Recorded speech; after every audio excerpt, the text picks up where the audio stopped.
Welcome to the channel. Today we've got something incredible for you. Where are you watching from? Let me know in the comments. In the dead of night, the crown of St. Edward has vanished from the Tower of London. No broken locks, no forced doors, not a single guard saw a thing. Was it theft? Or an illusion? Only one detective, with his little grey cells, can unravel the truth hidden within shadows of history. Watch closely, for every step could reveal a secret, and the crown may not be as lost as it seems. Chapter 1. A Royal Invitation.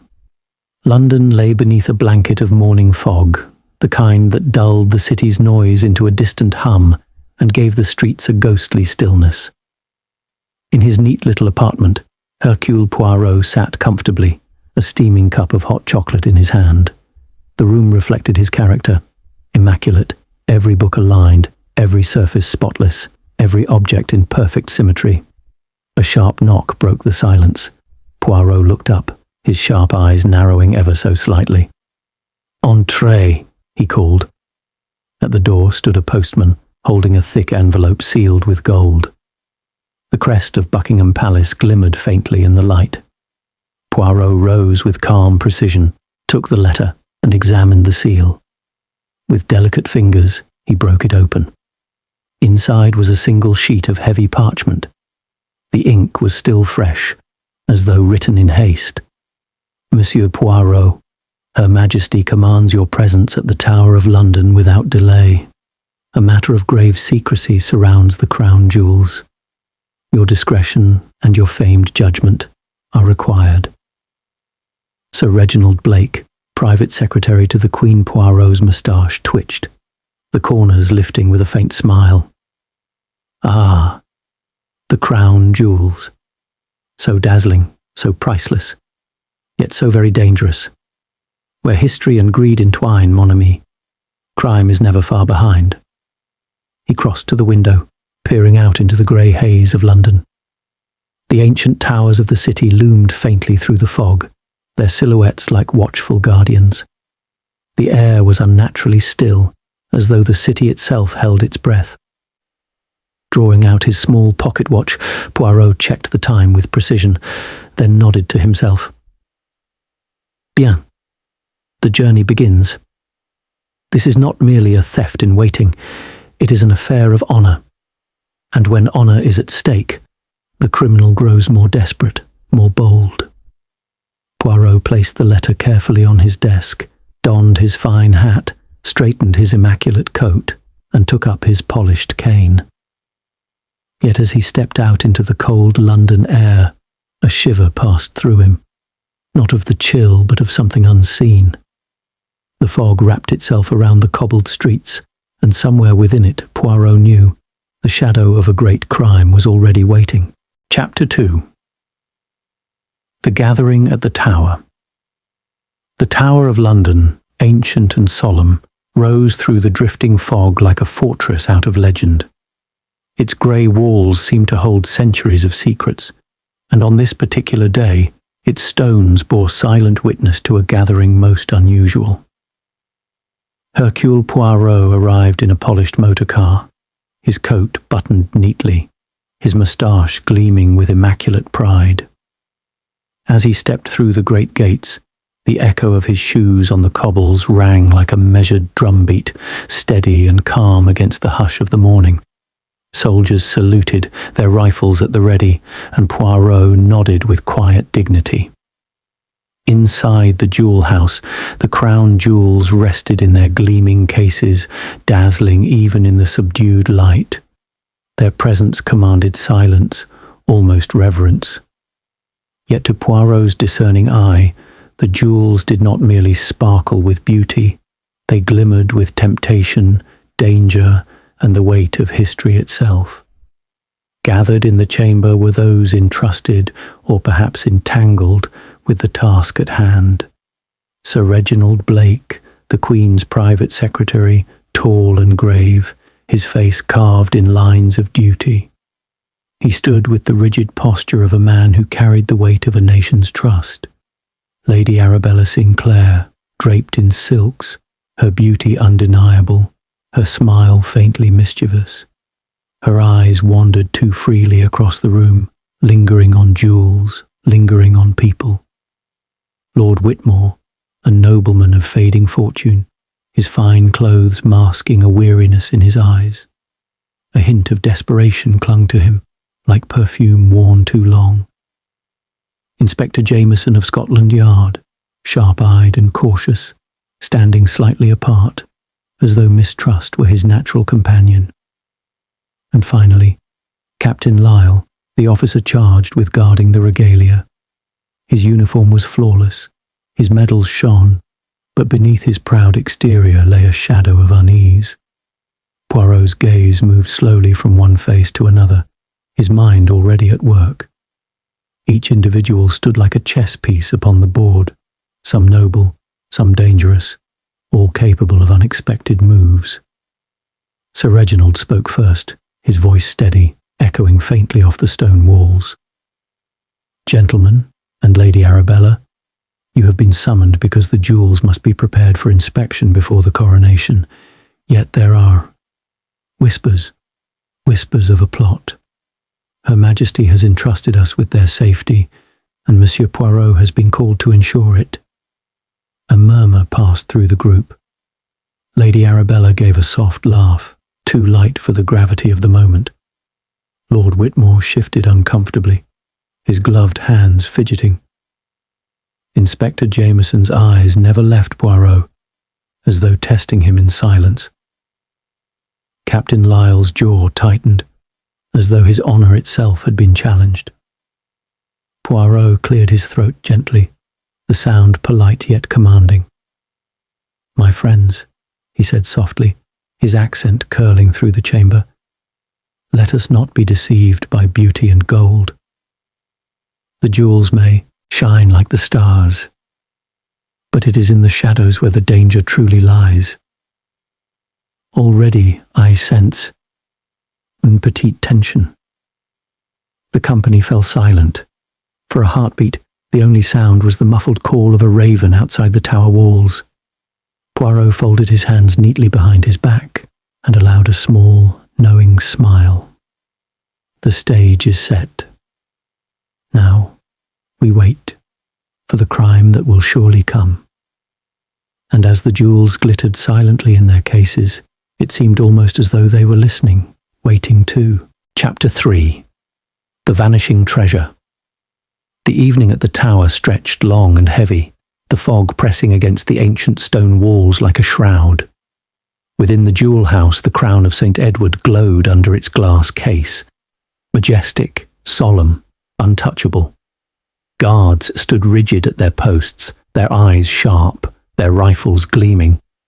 The company of suspects had been dismissed to their private quarters, and yet the air remained taut, like a string drawn too tight on a violin. Poirot lingered in the chamber, his hands folded neatly, his gaze fixed upon the crown. Its deep purple velvet, its heavy golden arches, its glittering sapphires and diamonds, each stone seemed to whisper a story of kings and queens, of battles and betrayals. Poirot's moustache twitched as he thought, such beauty invites envy. Such history invites crime. At midnight, Big Ben tolled across the city, its sombre chimes drifting through the mist. The guards exchanged glances. Another hour completed, another uneventful watch. And then the silence shattered. A shrill alarm pierced the chamber, echoing through every corridor of the tower. Heavy boots thundered on the stones as soldiers rushed in. Shouts filled the air. "The crown! The crown is gone!" Poirot was among the first to step forward. The great glass case lay before him intact, unbroken, yet empty. The velvet cushion where the crown had rested was bare, like a throne without its king. Not a splinter of glass disturbed, not a lock forced. It had simply vanished. Captain Lyle turned pale beneath his uniform. His voice cracked as he barked at his men. "Search every passage! Seal the gates. No one leaves the tower." Lady Arabella appeared at the doorway, her silk robe hastily drawn about her. Her hand flew to her mouth in theatrical shock. Lord Whitmore stumbled in behind her, his face ashen, his eyes wild. Sir Reginald arrived moments later, his lips pressed in a thin, grim line. Inspector Jameson, already alert, began barking orders to the guards. Poirot, however, remained calm. He moved closer to the display, his shoes tapping softly against the stones. He examined the locks, untouched, the hinges, firm, the glass, flawless. A crime without an entry, without an exit, an impossibility. And yet, the crown was gone. "Mes amis," Poirot said quietly, though his voice carried above the noise. "You see before you the perfect crime. The guards swear they did not move. The doors were locked, the chamber sealed, and still, our treasure has disappeared." His eyes shone with a strange satisfaction, as though the puzzle itself delighted him. "The impossible crime," he whispered, "is always the most interesting." Outside, the fog thickened around the tower walls, muffling the cries of the search parties. Inside, the ancient chamber seemed to tremble with the weight of mystery. The crown of St. Edward, symbol of a nation's pride, was gone, and within the silence, every person present felt it. Suspicion was no longer a whisper. It was a presence, heavy and inescapable. Poirot placed a finger to his lips, as if bidding the jewel's empty case to keep its secret a little while longer. "For now," he murmured, "let the little grey cells do their work. The truth, like the crown itself, cannot remain hidden for long." Chapter 4. Footprints in the dust. The commotion within the Tower of London did not settle easily. Soldiers searched the walls, the stairways, the hidden corners, yet returned empty-handed. The crown of St. Edward had vanished as if spirited away by the mist itself. But Poirot, serene as ever, stood quietly by the empty glass case. His eyes, sharp as polished gems, swept over the chamber with unhurried patience. "When all seems impossible," he murmured, "we must look to the details, the small, the overlooked, the delicate. It is always there, mon ami, where the truth hides." Inspector Jameson followed closely, his notebook ready. "There's no sign of forced entry." No guard saw a thing. The doors were locked, and the glass unbroken. "It doesn't make sense." Poirot raised a finger gently. "On the contrary, Inspector, it makes perfect sense. If one uses the little grey cells." He knelt gracefully, his gloved hand tracing the cold stone floor near the base of the display. And there, faint, fragile, almost invisible, was a trail of dust disturbed. Small prints, no larger than a lady's shoe, led away from the display toward a narrow stairwell in the shadows. "Voilà," Poirot declared softly, almost as though speaking to himself. "The earth, she does not lie. Even the dust, it tells a story." Jameson frowned. But how could a thief enter here without breaking the locks? Poirot did not answer immediately. Instead, he tilted his head, studying the faint imprints with delicate attention. The spacing of the steps, the curve of the sole, details unnoticed by others glimmered in his eyes. "At last," he whispered, "these prints, too light, too fine. Not the boots of a guard, not the shoes of a gentleman. A lady, perhaps, or someone who wished to appear as such. But see here, the steps pause, then vanish, as if the figure floated away. Lady Arabella, standing in the chamber with her silk shawl drawn tightly, laughed lightly, though her voice quivered. "Surely, Monsieur Poirot, you don't imagine I wandered through these corridors in the dead of night?" Poirot smiled politely, bowing his head just enough to seem courteous, but his eyes never left hers. "Madame," he said gently, "I imagine only what the evidence tells me. And evidence, it seems, is far less polite than I am." Captain Lyle stiffened, his pride wounded. The tower has been secure for centuries. No thief could possibly enter, let alone vanish with the Crown Poirot's moustache twitched in quiet amusement. And yet, mon capitaine, one has. We must not ask, could it happen? We must ask how it happened. That, I assure you, is a very different question. The chamber fell into uneasy silence. The soldiers shifted uneasily. Lord Whitmore wiped his brow with a trembling handkerchief. Sir Reginald stood stone-faced, though his eyes betrayed unease. Poirot rose to his full height, smoothing his coat. He looked around the room as if addressing not only those present, but the tower itself. The crime, mes amis, is no ghost story. The crown did not fly away on wings. It was carried step by human hands, and the dust has already shown us the first shadow of that hand. Outside, the ravens of the tower called into the mist, their harsh cries echoing like omens. Inside, Poirot's calm certainty filled the chamber with a strange, quiet tension. The impossible was beginning to unravel, and suspicion had already found its first direction. Chapter 5. Secrets of the Guests. The morning after the theft dawned grey and restless, the fog still clinging to the Thames like a curtain that refused to rise. Within the tower, the atmosphere was no less heavy.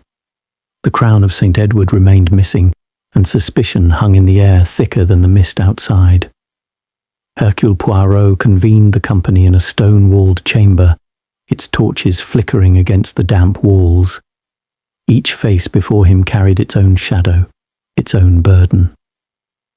Poirot, ever calm, folded his hands neatly upon the table and regarded them one by one. "Mes amis," he began softly, "when a crime such as this occurs, it is not only the jewel that must be examined, but also the hearts of those who stand near it. For there, always, lies the true clue, Lady Arabella Sinclair." The first to be questioned was Lady Arabella, still resplendent even in the morning light, her silks chosen with deliberate care. She smiled faintly, though the corners of her eyes betrayed unease. "I retired early, Monsieur Poirot," she said lightly. "I know nothing of midnight adventures. My maid can attest to it." But Poirot, with the gentlest of nods, countered, "Ah, but your maid tells me, madame, of a walk you took alone upon the corridors at the stroke of midnight. The tower, she is no place for evening strolls, n'est-ce pas?" Lady Arabella's laughter rang a little too high. "Perhaps I could not sleep. A woman is not always bound to her bed, surely." Yet her fingers twisted the edge of her handkerchief, and her eyes flickered toward the others. Lord Whitmore. Next came Lord Whitmore. His noble coat was finely cut, but his eyes were heavy with fatigue. He dabbed his brow with a silk handkerchief, his hands trembling ever so slightly. "I assure you, Monsieur Poirot," he said with forced dignity, "I was in my chamber. I heard the alarm as all did and rushed at once. You cannot doubt my loyalty to the Crown." Poirot's gaze rested upon him like a weight. "Loyalty, my lord, is a noble word. But debts? They are less noble. Your creditors, they grow impatient, do they not?" Lord Whitmore's face flushed, his voice rising in protest. "My affairs are my own, sir. You have no right." "Pardon," Poirot interrupted smoothly, "but a man pressed by money may be tempted to see jewels not as relics of history, but as solutions to very modern problems." The nobleman fell silent, his protest cut short by the truth within Poirot's words. "Captain Lyle." The officer stood stiff as a blade, his uniform immaculate. His pride was fierce, yet beneath it lay something brittle. "I have guarded these jewels for years, Monsieur Poirot," he declared. "Never once has there been a breach under my watch." "Until now," Poirot replied gently. "Pride, it is a fine armor, mon capitaine, but perhaps too fine. Were you not restless in your patrols that night? Did you not leave your post, if only for a moment, Captain Lyle's jaw tightened. He said nothing more, but his silence rang louder than words. Sir Reginald Blake. Last was Sir Reginald, the Queen's aide. He stood with the composure of a man carved from stone, his voice steady, his eyes unflinching. "I have nothing to add, Monsieur Poirot," he said. "My duty is to Her Majesty, and to her alone. My loyalty is unquestionable." "Indeed," Poirot murmured, his eyes narrowing ever so slightly. "Yet sometimes it is the man who says least who knows most. I shall remember, Sir Reginald." The atmosphere tightens. When all had spoken, silence settled upon the chamber like a heavy cloak. Each guest avoided the eyes of the others, suspicion dancing invisibly between them. Poirot rose at last, smoothing his coat, his expression unreadable. "Every one of you has secrets," he said quietly. "Every one of you hides something in the shadows of your heart. The theft of the crown is not only an act of daring, it is an act of desperation. And desperation, mes amis, leaves a trail outside." The tower ravens croaked harshly in the mist, as though echoing Poirot's words. Within, unease deepened. No one spoke, but each felt the invisible net tightening. Poirot, ever calm, allowed himself the smallest smile. "The truth is closer than you think. Closer than you think." Chapter 6. A locked room illusion. The jewel chamber stood silent, its walls thick with centuries of history. Soldiers had swept through it again and again, yet no clue revealed itself, at least not to their eyes. To them, the theft remained impossible. The glass unbroken, the locks untouched, the doors guarded, and yet the crown was gone. Poirot returned alone that morning, his steps unhurried, his presence almost reverent. He moved with the patience of a priest entering a sanctuary, for to him this was no mere room. It was the stage of a masterful illusion. He paused before the empty display, tilting his head slightly. The velvet cushion lay bare, its rich fabric holding the faint impression of the crown's weight. He traced it with a gloved finger, murmuring softly, "The crime that declares itself impossible is always the most simple. It is the illusion, mes amis. It is always the illusion." Inspector Jameson entered behind him, notebook in hand, his voice taut. "We've checked every hinge, every lock. No signs of tampering. It's as if the crown vanished into thin air." Poirot smiled faintly, not looking up. "Into thin air, Inspector?" "Non. It is far more likely that it never truly left this chamber at all." Jameson frowned. "But the case is empty." Poirot's sharp eyes moved toward the display box itself. He bent low, running his fingers across the velvet lining of the case. His touch stopped at one corner. He tapped it lightly. A hollow sound echoed back. "Ah!" Poirot exclaimed softly, his moustache twitching. "Do you hear it, mon ami? This velvet bed," she sings with a hollow voice. "There is more here than meets the eye." He pressed delicately at the corner. The lining shifted, ever so slightly, revealing the faint edge of a concealed compartment. The guards gasped. Jameson stiffened. Poirot only nodded calmly, as though he had expected nothing less. Voila, the trick of the locked room. The thief need not break glass or force locks.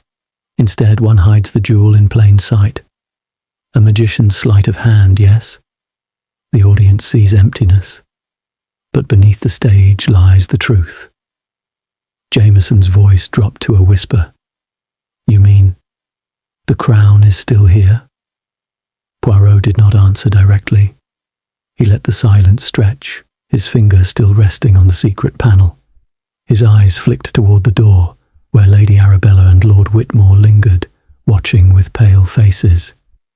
"Someone," Poirot said at last, "sought not only to steal, but to deceive, to create panic, to make us believe the impossible had been done, but already I see the threads of the trick unraveling, and soon I will know the hand that wove them."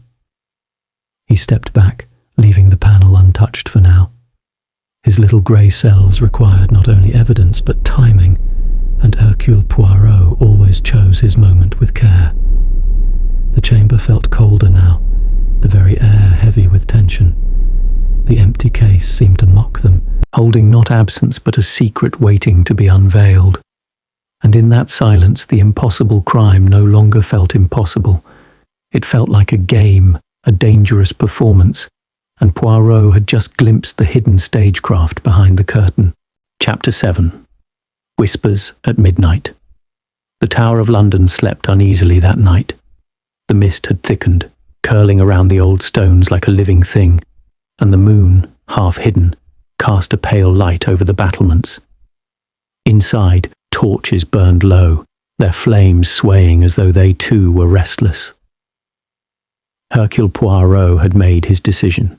If the thief would move again, it would be under the cover of midnight.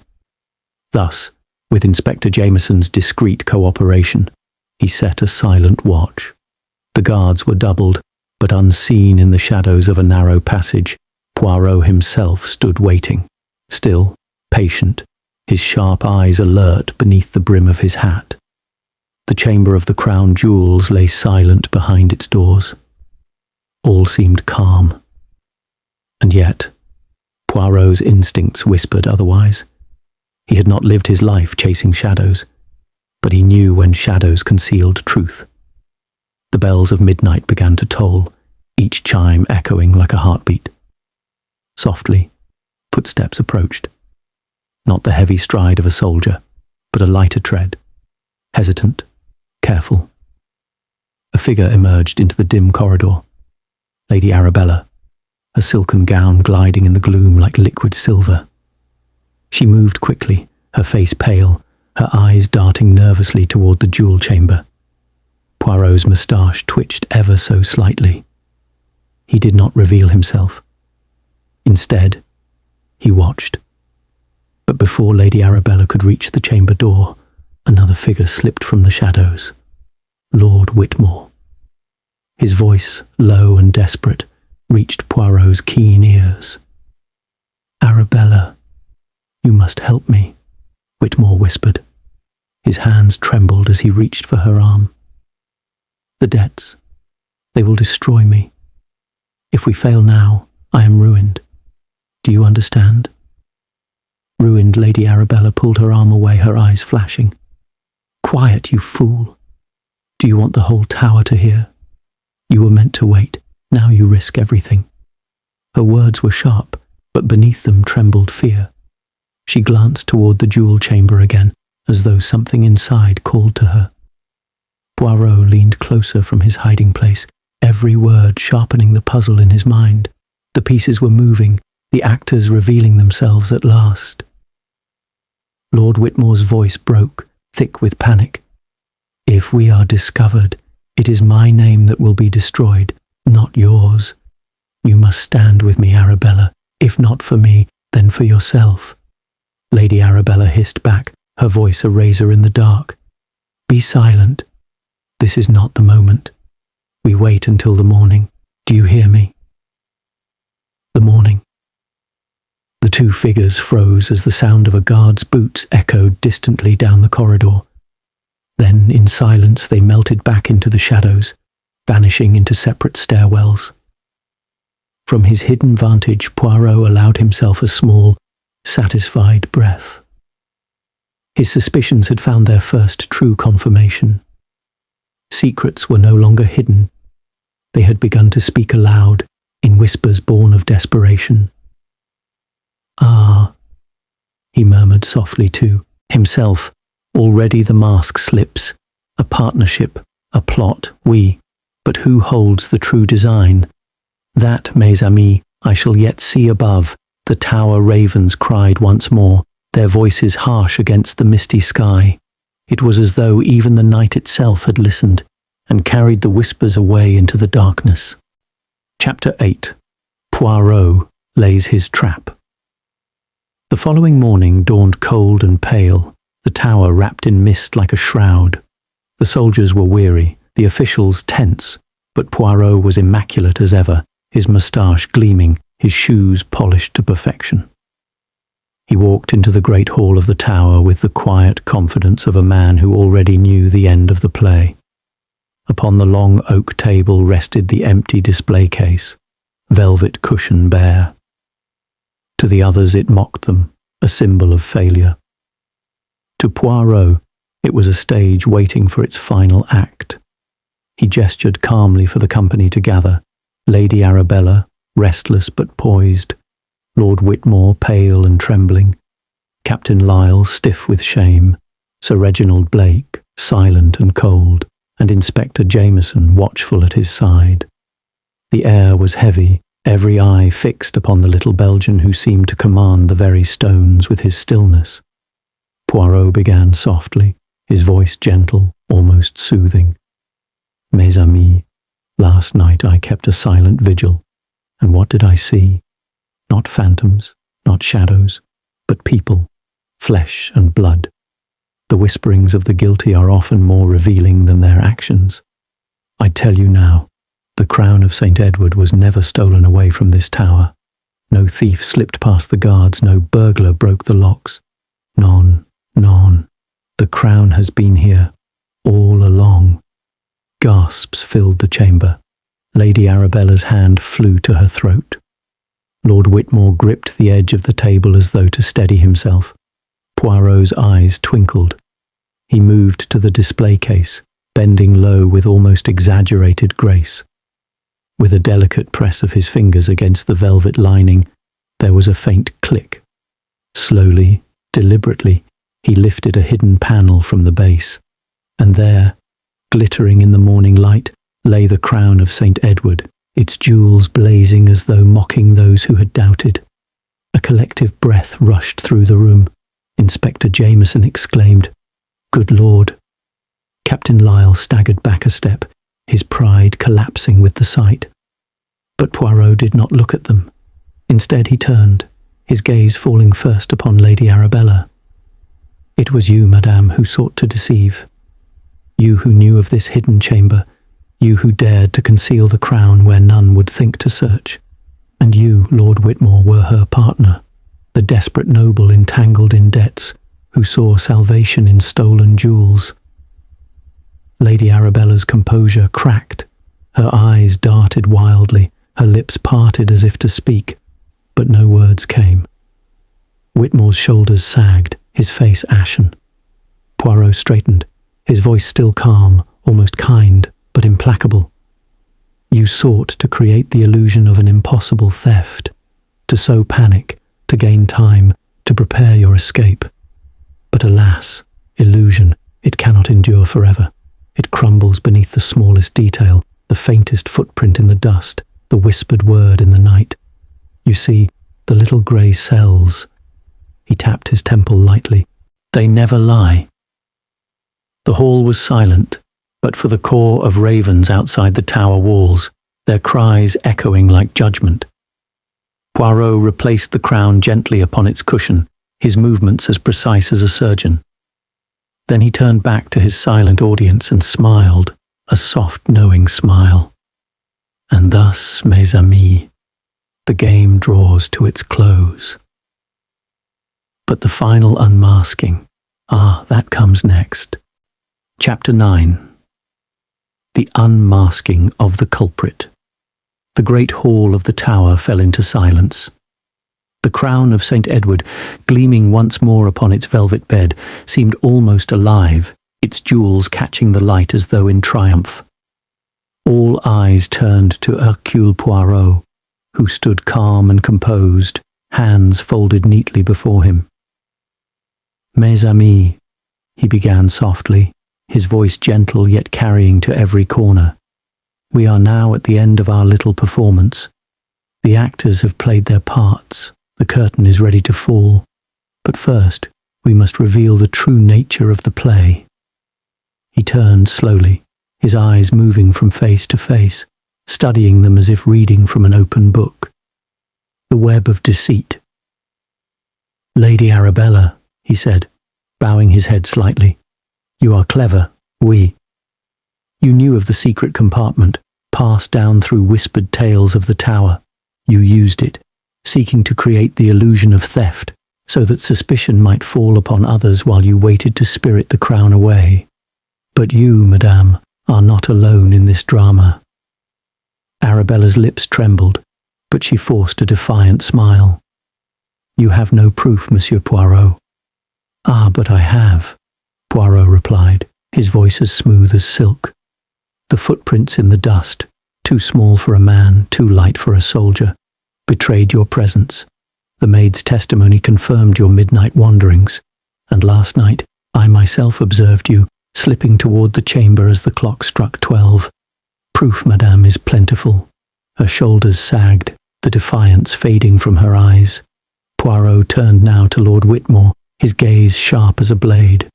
And you, my lord, you who stand upon the brink of ruin. Your debts grow monstrous, do they not? The whispers in your clubs, the creditors at your door. You saw in the jewels a salvation. A reckless thought, perhaps, but desperation is the mother of many crimes. You aligned yourself with Lady Arabella, thinking her charm and wit would shield you. Whitmore's face drained of colour. He clutched the table, his knuckles white. I had no choice, he whispered hoarsely. It was all for survival. Poirot raised a finger, gently but firmly. There is always a choice, mon ami. Always. You chose dishonour, the true motive.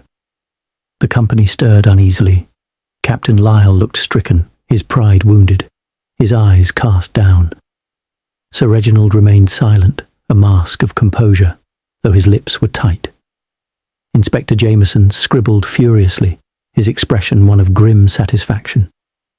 Poirot continued, his voice low, soothing, almost sorrowful. You sought not merely to steal, but to deceive. To make the world believe that an impossible crime had occurred, that the tower itself had failed. Panic, confusion, delay. These were your allies. You would have waited, and in the chaos, slipped the crown out to your accomplices abroad. He paused, letting his words sink into the cold air. The ravens outside croaked again, as though echoing his judgment. The collapse of the guilty Lady Arabella suddenly broke. With a cry, she sank into her chair, covering her face with trembling hands. It was not meant to be like this, she sobbed. I never wished for harm. I only wished for freedom, for escape. Lord Whitmore slumped beside her, his mask of nobility shattered. And I only wished to survive, to pay what I owed, to keep my name. Poirot's eyes softened, but his voice remained firm. Ah, but you forget. The jewels are not mere stones. They are symbols. They belong not to one person, not to the crown alone, but to a nation, to history itself. To steal them is not only a crime of theft, it is a crime against honour.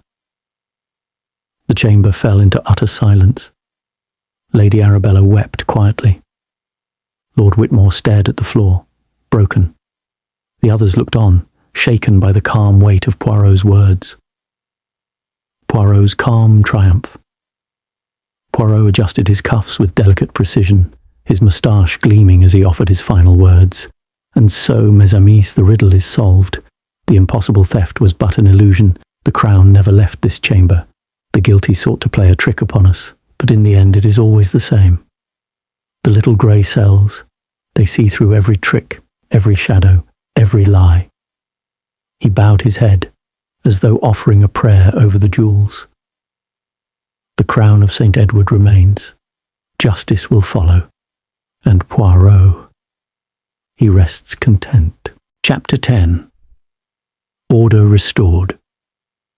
The dawn light crept slowly across the Thames, pale gold breaking through the mist, painting the ancient stones of the tower with a gentler hue. The long night of suspicion had ended, and with it, the terrible weight of uncertainty.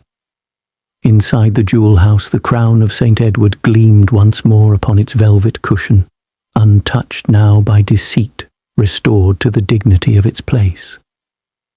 The great hall was hushed as Lady Arabella and Lord Whitmore were escorted away.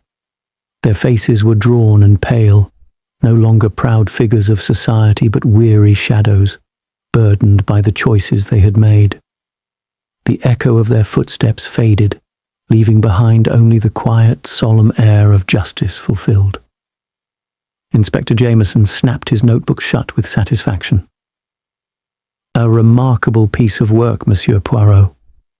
Without you, the nation might have awakened to disgrace." Poirot inclined his head modestly, his voice as calm as ever. "Bah, it was not so very difficult, mon ami. The thief, you see, always believes in the brilliance of his trick.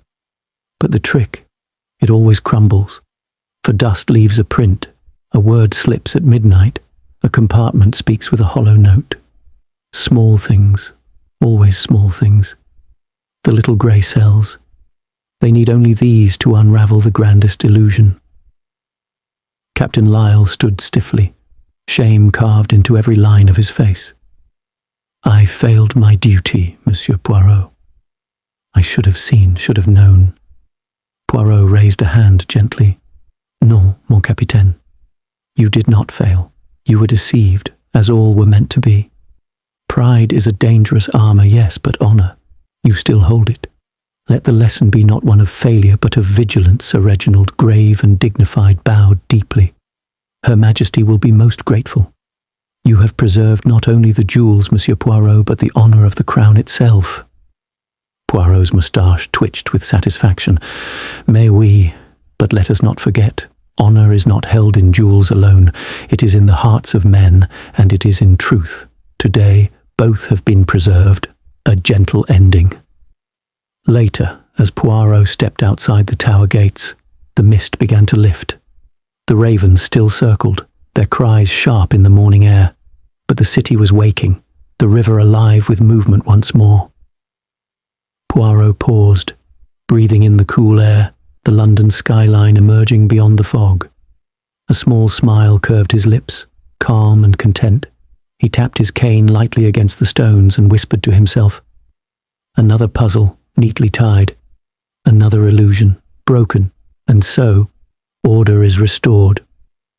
He walked on, his figure small but precise, the embodiment of quiet triumph. Behind him the tower stood tall, its ancient walls holding the memory of yet another crime, and its resolution by a little Belgian detective with the keenest of eyes. And so ended the tale of the crime of the crown jewels, a mystery born of shadows and deception, resolved by patience, precision, and the relentless truth of the little grey cells.